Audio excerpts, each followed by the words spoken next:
You tear free from the egg somewhere in one of those three oceans. You push into the open water and spot hundreds of unhatched eggs drifting all around you. You need food, so you turn toward the nearest one, open your mouth, and bite straight through the soft membrane. Inside is a sibling that hasn't started moving yet. You suck out what's left and head for another. One by one, you eat your way through the cluster, swallowing all the yolk and flesh that fits in your mouth. Across from you, another hatchling is doing the same. He's faster and already clearing a space of his own. So you decide to do something. You turn toward him to take over, but he notices. He kicks up and bolts for the surface, so you chase after him. He breaks through the water first, gliding low across the air. His fins stretch wide like wings as he skips over the waves. You follow a second later, rising clean into the air. It's your first glide, and you hold it longer than you expected. Then a shadow erupts from the deep. A tuna jumps out of the water with its jaws wide open and swallows him in one clean motion before crashing back into the ocean. You cut the glide short and drop down into the water. You don't want to be next, so you dive deep until the light above you fades. You wait there for a while, but nothing moves. After a couple of minutes, when you decide to rise again, you spot that the eggs are gone. You're already burning through the food you ate earlier, and there's nothing here to replace it. So you turn and swim,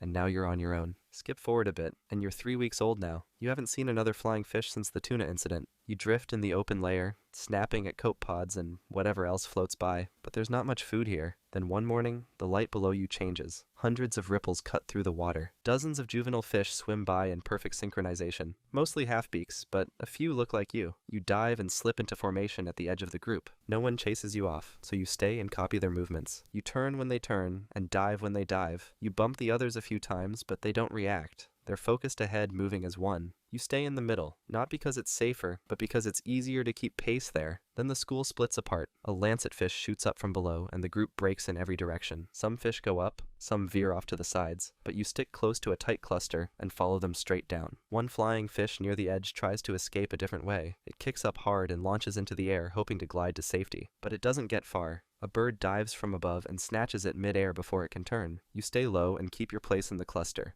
The water stays quiet behind you, and the predator doesn't follow. For now, you're safe. A few minutes later, the group slows down and rises together. You follow them up toward the surface. There are fewer fish now, but they swim closer together, and no one moves away when you pass. Skip forward again, and you're 2 months old now. You're still swimming with the same school, gliding through the surface layer in a wide formation. You're not the fastest in the group, but you've learned how to stay in the middle and let the others block the current for you. Then something catches your eye. Off to the side, a large jellyfish floats near the surface. It's tilted sideways and barely moving. The others pass it without looking, but you slow down and drift toward it. If it's dead, it might be food. You bite one of the trailing edges. It's soft and doesn't react, so you bite deeper. That's when the tentacle snaps forward. It coils for less than a second, but the sting runs straight across your side. You back away fast, but it's too late. The venom locks your muscles and slows your swimming. You try to catch up to your group, but you're not fast enough anymore. The school pulls farther ahead with every turn. You flick your tail to signal, but no one slows down. You're not worth waiting for. You trail behind for a while, but whenever you get close, they scatter and reform without you. You're not part of them anymore. They won't risk being seen with something that moves too slow, because it would make them a target. You're alone again, drifting under a floating leaf. The burn on your side fades slowly, but you still swim crooked.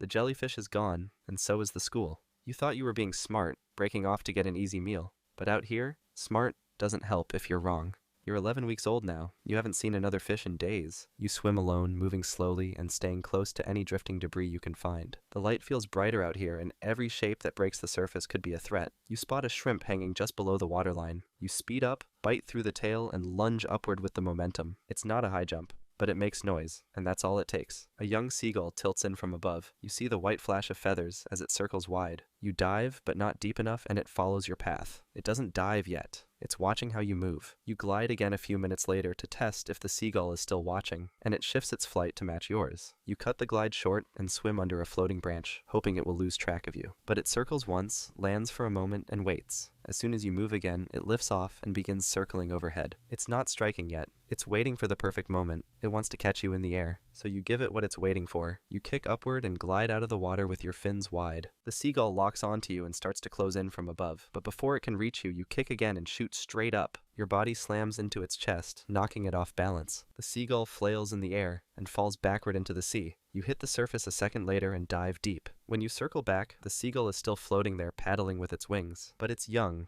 and its feathers aren't entirely waterproof, so it sinks a little more with every movement. You watch for a few seconds, then turn and swim away. It's not food, and you don't want to be here when something else comes looking. Skip forward, and you're 6 months old now. You're swimming past the edge of a reef slope when you see her. It's another flying fish gliding just above the surface. She lands near a thick bloom of plankton, and instead of bolting when she sees you, she stays. You move in beside her and start feeding. She strikes from above while you come in from below, and together you clear through more food than you've had in days. You match each other's pace without trying. She startles a shrimp straight into your path, and you loop back later to push a cloud of copepods toward her. That night, you shelter under a drifting log, close enough to see each other's outlines in the dark. She doesn't leave, and you don't want her to. But something changes the next morning. She starts nudging you off course. When a school of anchovy passes, she slices through the middle before you can react and drives them away from your reach. Later, you spot a soft-bodied larva drifting just ahead and move in to bite, but she cuts you off and takes it first. You turn around and spot a juvenile squid floating near the surface, so you line up your strike, but she slams into your side mid-turn and takes it right out from under you. You eat less that day, and less the next. She's not attacking you, but she's not helping anymore, so you stop chasing food and start watching her. You drift behind her at a distance, thinking whether it's worth chasing her off, or if it would be easier to let her push too far and take what's left after. But by the end of the third night, she slows down. Then, during a dive, she rolls slightly to one side and stalls. That's when you see the pale thread trailing from behind her. She's spawning eggs. One slow contraction at a time, she releases a cloud of eggs into the water.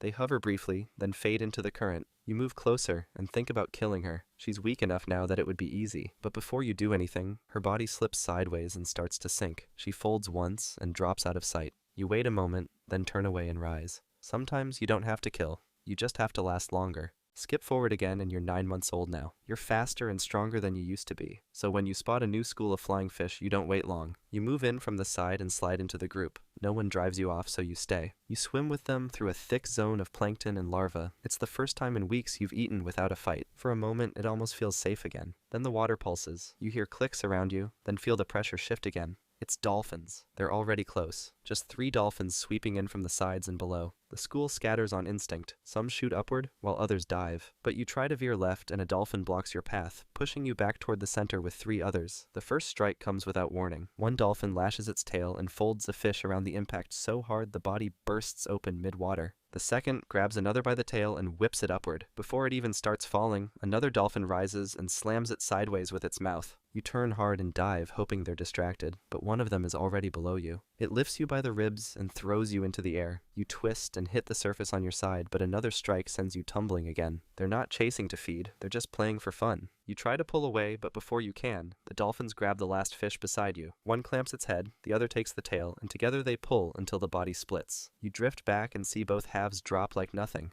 You're the only one left now. One dolphin circles back and clips your side with a glancing hit. It's enough to lock your tail for a second, but you force it to move. You shove everything into one kick and break the surface, gliding low and trying to escape. Behind you, the dolphins keep chasing, but after a couple of seconds, they suddenly slow down. A pufferfish floats just beneath them, already puffed up. One dolphin nudges it with its mouth, and another takes a bite and twitches. They stop following you. They want to get high instead. They drift back, rolling and circling the pufferfish, and leave you behind without a second glance. You crash into the water far ahead and sink low. You survived, but barely. There's no school left to join. You're alone again and running out of time. If you want to make it, you'll have to take a risk. Something bigger than anything you've tried before.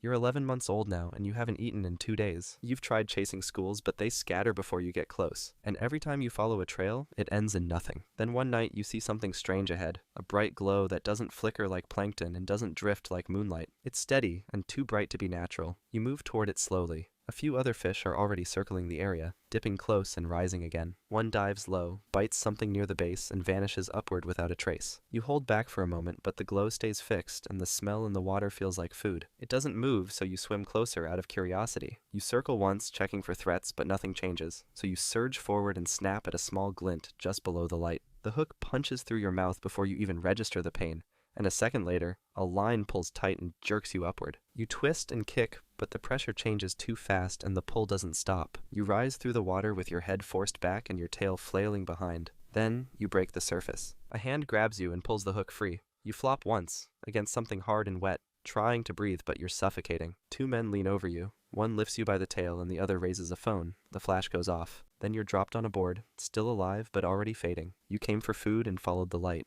and now you're just a photo. Life as a flying fish might be rough, but there's another animal out there that has it way worse. Trust me, it's wild. Check out the video and see for yourself.